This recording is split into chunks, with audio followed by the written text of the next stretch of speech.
Hi, hello, and welcome to another episode of the War on China, where we debunk the brainwashing that you have been the subject of for several decades. We want to welcome all the new viewers, the new subscribers, and the old subscribers, and all those of you who have stumbled upon this video. If you like our content, make sure to hit the subscribe button and the bell button to either this channel or Mr. Mario Cavolo's channel. And well, without further ado, let us start introducing Mr. Mario Cavolo. How are you today? You've had a very busy week, haven't you? I heard you just say several decades of brainwashing, and this is how my brain works. I'm a relator, and immediately I related to wanting to say several decades of brainwashing about what? In 4 decades, how many bombs has China fired? How many wars has China started? None. They haven't. How many drone bombs? None. 4 decades, China. But Brett, listen, let me make it clear. China's the threat. This is exactly the example of brainwashing. Meanwhile, Fernando, hey, friends, how are you? Great to see all of you. Yes, Fernando, you're absolutely right. It's been amazing. It's been a crazy, amazing week. Mr. Ma's China Adventures is rolling along. Some very special person that you know is my new social media manager who is going to be managing all the Chinese platform, my Weibo, Douyin, Toutiao, Bilibili. At the same time, we are making amazing headway outside with our programs. Congratulations to you, this particular channel. 30,000 subscribers. You hit it, baby. Good for you. Baby. So we're doing the good stuff. Keep going, man. What are we going to talk about? Wait, before we go into that, I also saw that you were once again tweeted by a very important person here in China, didn't you? I was just crazy last night. It isn't that often. It's an honor. You have gotten tweeted by him once, yeah. Right. So yesterday found my tweet lambasting the Western mainstream media for little things like being in cahoots with the CIA for the last 2 decades. Not important, not big stuff, little stuff like that. And the Chinese Ministry of Communication, Zhao Lijian, saw that in my Pacific Dialogue interview, which took place a couple weeks ago. And thank you to Beijing Review Pacific Dialogue. And he retweeted my excerpt. Yeah, baby. All right. So good stuff. Today, we're talking about 918. You're going to give us some information about that. Most people don't know what that is. We're going to talk about the taikonauts coming back. We're going to talk about Aussies and what they're doing, and ambassadors moving around, and obviously AUKUS, AUKUS, and well, the comparison to that agreement or that pact, which is the SOC. So we're going to talk about a few things. So let's start with 918. Mario, why don't you tell us a little bit about what is this date and why is it special and what's taking place in Shenyang, by the way?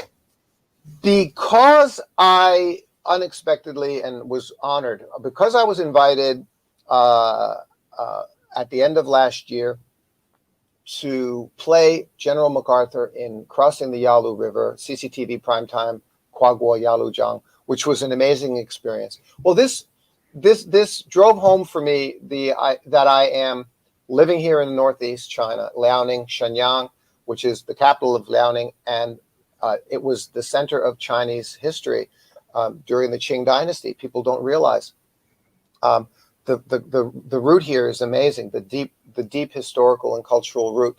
There's a soul up here. We love living here, and I feel that maybe I was in a previous life here.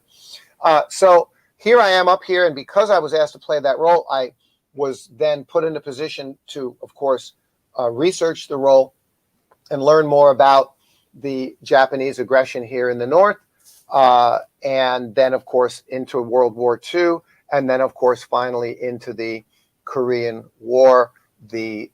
What the Chinese refer to as the U.S. aggression on the Korean Peninsula, which the Chinese pushed back on to help Korea. So we go backwards to this situation where Saturday marks with the Japanese. So the previous histories, which began around 1930, Saturday marks the 90th anniversary of the September 18th incident, the Mukden incident, a false flag event, which Japanese used as a pretext to start their invasion of China. Can you imagine that? 9/18, in 1931. They did a fake explosion on the railway and blamed it on the Chinese when they, in fact, were the ones who planted it, like gas attacks in Syria. I mean, so that's what they did, and that's where it began. That's what the September 18th incident marked the beginning of the 14-year-long Chinese People's War of Resistance against Japanese aggression, 1931-1945. That's it. So that's what's taking place, 9/18. Now, we are also going to open the comments for you guys to tell us what do you think about this Remembrance Day. So very important facts of history that get very few exposure. Lest we forget. But the Chinese also have a long-term memory. So that's an important thing to remember. Now, the second thing that we're going to talk about is very, very amazing. I mean, it's very good. We're going to start with a cartoon that I posted because I took it from, let me show it over here. I took it from Twitter, but people were saying that this is mine. I did not. I mean, the name of the author must be somewhere, but this is not mine. But it's absolutely hilarious. Come on, okay. Fernando, it's yours. It's yours. Take credit. It isn't. No. And then apologize later. Western media style, right? Yeah. It's not yours. It's not okay, yours. so what's taking place, Mario? Can you describe it for people who don't understand? I don't know where you're from. Scan the QR code, man. Scan the... This is a joke on the zero COVID. It's the zero COVID policy that China has that will not be changed no matter what other countries think. When these three astronauts come back to Earth, basically this is a joke. Like when you're coming from abroad, from outside of China, you need to quarantine. You need to scan the QR codes. So it's all about health checks and tracing. I just returned from the moon. I just returned from the moon. My code's green. I'll raise you mine too then. Let me see. Here we go. Just click there. Go here. Boom. Hang on. Oh. There you go. Okay. Oh boy. I mean, that's it. And I get this as a foreigner, Fernando, and I mean it in a nice way. It happened to me yesterday. I went into a certain place. I won't say where. And, the door guy. Yeah, there you go. Yesterday, I went to a certain place, which I'll just say was a bank. So I walked in and, the guy at the door I'm an old customer. I've had my account at the bank for 20 years. And, the door guy was just not happy to see a foreigner at the door without a mask on. There was a sign on the door, put on your mask. There hasn't been any virus in Shenyang in weeks. But it's the bank. It's an institution. It's official. Right? It's not a local restaurant. It's an official place. It's a government place, right? Or whatever, government owned or whatever, ICBC Bank, by the way, I guess I now just told you where I went, was the largest bank in the world, right? So, and the guy at the door was just like a foreigner, and he was oh, okay. It's just like, oh, okay. Well, when did you enter the country? 3 years ago. I have a green card. Relax. Okay, good. I mean, no. Look, people are just afraid of it wasn't prejudice against a foreigner. It's prejudice against a virus. People are concerned, And that's the way it has to be. That's the way to keep us safe. So I never make a big fuss about this kind of things. All right, cool. We're going to go to the next topic, which is basically another piece of news that is extremely important. The French ambassador has been removed from Washington. This is how we're going to connect to the main topic of today's video. And let's start talking about why.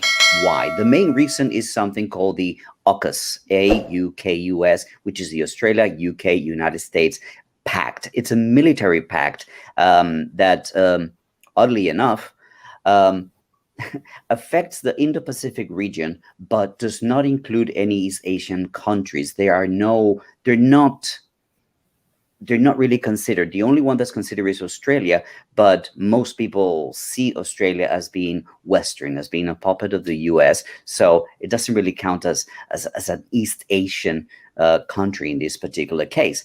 Now, another interesting thing to consider in this pact is that the UK has absolutely no presence in in Asia. I mean, in Southeast Asia, zero, none. So why are they having this particular pact? It's something to ponder. And there's other aspects to this decision to not include certain countries. For example, they did not include Canada. They did not include New Zealand. In fact, New Zealand is very upset at some of the things that the Australians decided to do. So let's talk a little bit about what this new AUKUS means and the implications to the region, and some of the responses that we can see from Chinese government. So Mario, what's your take on this AUKUS pact? Yeah, I immediately wanted to research points of view on this. I want to jump real quick to two great experts. One on China and the situation in Europe, Martin Jacques, and also the legendary, I think he's legendary, the Greek Yanis Varoufakis. And what's going on. So now we have it. This is Martin Jacques, US, UK, and Australia, the triplets. No Canada, no New Zealand, no France, no Europe. So no, that's it. I mean, in his last phrase, the ever diminishing Western alliance. You have a Western alliance without Canada, New Zealand, Europe. It's not in this. This is all about Europe. Don't believe me. I thought that from the very beginning. I thought this is all about Europe. Of course, France is angry. They got their sub deal canceled and given to the U.S. Yanis Varoufakis. Submarine deal with Australia is the equivalent of Trump's annulment of the Iran nuclear deal, an international blow at the EU's amateurish attempts at forging something resembling an autonomous foreign policy, autonomous being autonomous from the U.S. A blow well aimed at the EU's internal coherence. This is the point. I mean, you want to just help your nose at the EU. Yeah, I can't figure it out because I'm going to tell you something else, and this is just my personal prediction. Somebody asked me, what's your comment about this? And I said, what's the official thing? Eight deliveries of 8 nuclear submarines over 25 years? Something like 95 billion Australian dollars. That's the deal. Yes. I'm going to make, here's my prediction right now. It's not even going to happen. It's just, it was an announcement. Yeah, it's just an announcement that got made, a strategic announcement that got made, like so many other empty-headed political pronouncements. We're going to do this. We're going to do that. And then 6 months later, well, due to unforeseen strategic alliances, we're now recognizing that a pivot in the direction of means it's in the best interest of due to X with unexpected influence of Y. The nuclear submarine plans have been placed in a different priority category at this time. Thank you very much. We won't be taking any questions. And then the press conference ends. That's what's going to happen. It's a bunch of nonsense. It's 8 years. 20, what is it? 8 subs over 25 years. This is like Huawei. We're good. This is Huawei. The UK announces to pacify Trump that they're going to remove Huawei equipment by 2028. Yeah, over the next 7 years. Give me a break. Son, go ahead, Fernando. No, but here's the thing. The answer to the question why are they doing it? This is the official answer, and this is what pisses a lot of people off. U.S., Australia, and UK unveil new security partnership as China expands its military and influence. China expands its military. What are you talking about expanding its military? This all refers to something that I said in a video earlier today, the A2AD, which is the form of defense that China is preparing. And this particular paper that was written by Rand Corporation basically talks about how the longer China develops this A2AD defense mechanisms, the shorter the gap will be in terms of military losses in the event of a hot war. So there's a certain urgency to increase military pressure onto China in the event that something goes wrong. Obviously, that report also says that the likeliness of a war is quite small because the losses will be tremendous, not only to China in terms of military losses, or America in terms of military losses, but also to the world economy. Basically, the world economy would struggle the longer the war would go on. So there is no incentive for anybody to actually start a war. The only concern is mistakes. And we know that there have been mistakes in the past. We can think of Pearl Harbor. We can think of other incidents in which something sparked the anger of the United States, a very not very rational agent in this world, and that could set up something very worrying, very concerning for the entire world. Now, I want to talk a little bit about the submarines, because the term nuclear submarine has been thrown around, and perhaps not a lot of people understand it. These are submarines that run on nuclear power. They don't have nuclear missiles or anything like that. Now, can they be fitted with nuclear weapons? They could, but that's not what this refers to. But because I say this because a lot of people are talking about, okay, you're talking about just a few days ago, oh, the disarmament, we need to disarm. We can't get into another Cold War race. So it's important to point out that there is no talk about these submarines having nuclear weapons. That would be extremely against the law, against the treaties, the international treaties, because there is no nuclear program in Australia. The next thing that I want to say about this is I need to bring in something that people don't understand. China has always talked about the threat, the threat, the threat. This is just from a couple of days ago, and you can see how close these planes that you see on the screen, these little blue planes, are flying to the coast of China, to territory of China. This is extremely unnerving. I mean, are they allowed to do this? Sure, they're allowed to do. But the point is, why are they spending money in trying to upset? What is China doing to deserve this? That's the question. What has China done to deserve this? Military. Yeah. Yep. Yeah. It's a military world. The whole thing is, it's like the entire U.S. response to everything that happens in the world is to respond militarily rather than sit down at the table and respond with economics and diplomacy in a reasonable way. China's kicking our ass economically.